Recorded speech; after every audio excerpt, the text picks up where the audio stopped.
Here, where do they stand? What you're seeing here, this is the national poll. This is the average of all the national polls out there. You're pretty familiar with this. Joe Biden, he has consistently been in first place, almost 10 points ahead of Bernie Sanders back there in second. Then Warren, remember, she surged earlier in the year, and that surge kind of backed off a little bit. Everybody else, starting with Buttigieg, back in single digits. That's the picture nationally. It's been a pretty stable picture nationally, but that is not the picture in Iowa, where they vote in less than 40 days. Pete Buttigieg, not a lot of polls we've had in Iowa, but those that we have had.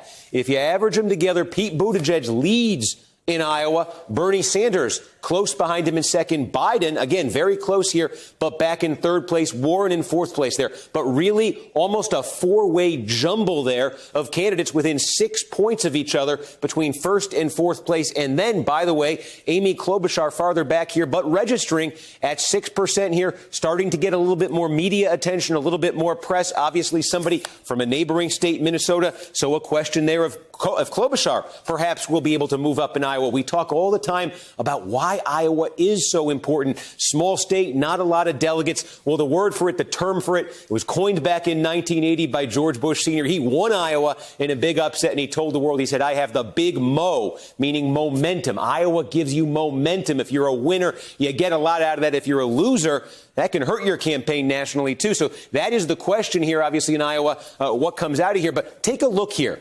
Past Iowa races, where did they stand at this same point? What can happen in the home stretch? Last time around, about 40 days out before Iowa, December 2015. Remember, two-way race, basically, then Clinton versus Bernie Sanders. Clinton was at 51%. She got just about 50%, so that was pretty stable. You look in 2007, November 2007 was about 40 days before the caucuses. That year, Hillary Clinton was the leader at 27%.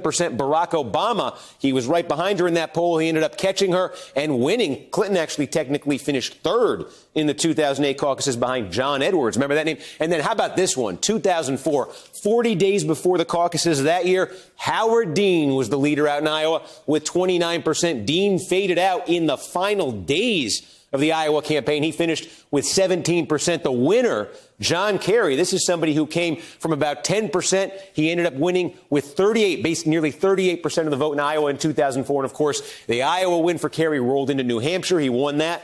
And then he won just about everything after New Hampshire and the nomination. Not the presidency, but he did get the nomination. 2004 is a reminder when you have a very clustered race like we do right now, 4 candidates within 6 points of each other, there can be a lot of movement, a lot of dramatic movement in those final days in Iowa.